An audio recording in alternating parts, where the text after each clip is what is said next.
Greetings, and welcome to The World According to Pleiades on KFUG Radio in Crescent City, California, 101.1 FM. Mike BlueHair has created a, what would you call it, a citizen watch group? So, back in 2012, myself and the mother of my godbaby, Carrie Armadina, sat down after she was filming an incident. She was live streaming an incident between the police and a black teenage boy that happened to be being arrested under the suspicion of him being a litter suspect. And she actually had the police approach her as she's filming this litter suspect that was being held down on the ground, face down. And she was about 30 yards away from the police encounter when she was approached by officers, multiple officers, and they asked her, to give them the video footage. And Carrie explained, well, I know my rights, and I'm not going to give you the footage, without a subpoena. And there was a big to-do in that. It made international news. If you Google Carrie Armadina's lawsuit, ACLU, she was represented by the ACLU, and actually she didn't get any money for her lawsuit. What she wanted to do was change Portland Police Bureau's policy in regards to how officers deal with the public filming them. So, throughout this experience that she went through, the officer ended up twisting her arm and causing her a great deal of pain. Wow. And she did win a settlement of $80,000, but she donated it to the ACLU. She didn't want the money. She wanted the conditions of Portland Police Bureau's policy in regards to the public filming them discharge their duties in public changed and modified. And she did, in fact, win that. And right after that experience, it took a couple of years for the lawsuit to go through, of course, because the wheels of justice turn very slowly, as well as you may well know. And the week after that happened, Carrie and I sat down together and we started brainstorming, how do we create something or create some sort of a citizens group that prevents this from happening, or at least starts to keep the police accountable in a systematic way. And we naturally, got on the interweb and started looking into Google and started doing research, and we figured out that there was already a subculture of people doing what I do on the internet, and they started actually in the 90s during the Rodney King beating.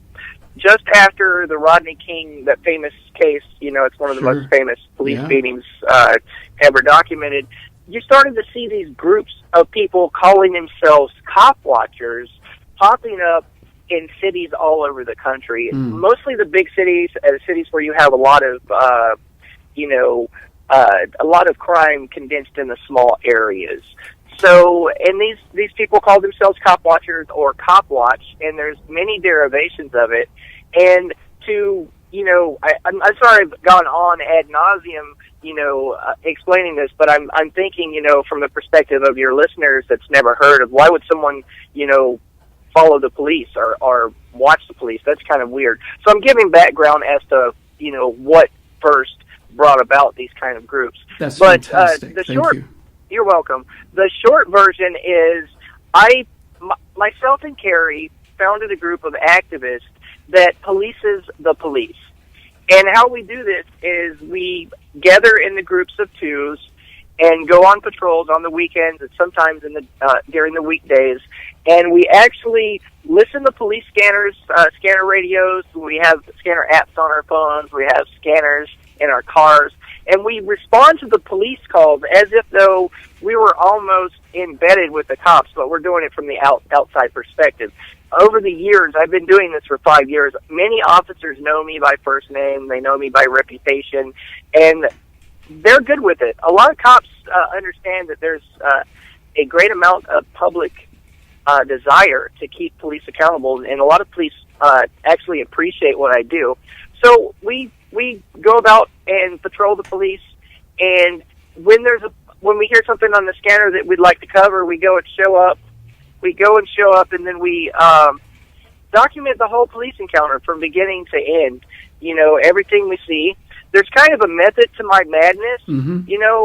There's there's essential elements. When you roll up on a police encounter and you want to make a very good document of what transpired, basically you need to give the time and the place and a basic narration of what you see. And I always say accountability is in the details.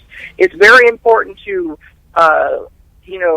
take film of the patrol car's license plate number, take film of the unit number. There's an identifying mark on the car. It's a number on every patrol car, and that's how you can gather in information that a lawyer might need for the purposes of accountability. So if for some reason the police do something untoward, or even the citizens do something untoward, here's one for you. A lot of people are shocked by this when I tell them, but a lot of law enforcement are pro the public filming them. And the reason why is because a citizen can't really lie and say the police hurt them if there's people documenting from the outside. So it's, if the cop is an honest person and they're discharging their duty in an honest way, they're pleased with the idea of people filming from the outside.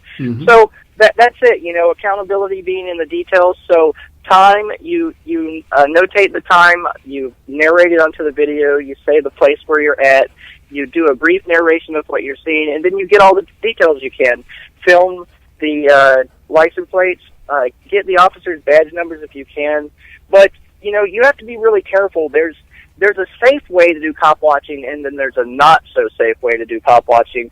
I believe you, and I was and I was wondering about that. For example, you always travel like in the buddy system, 2 or more people. You wouldn't really want to do. The potential exists for something to go wrong if a person does this too many times on their own, just by themselves.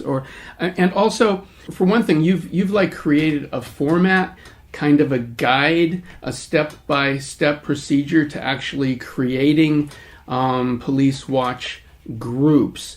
So Sure. I imagine if we were going to say what's the first thing a person should do to actually, in their community, get people together who are interested in doing this in, of course, the best possible way, what would that be? What would the first step be?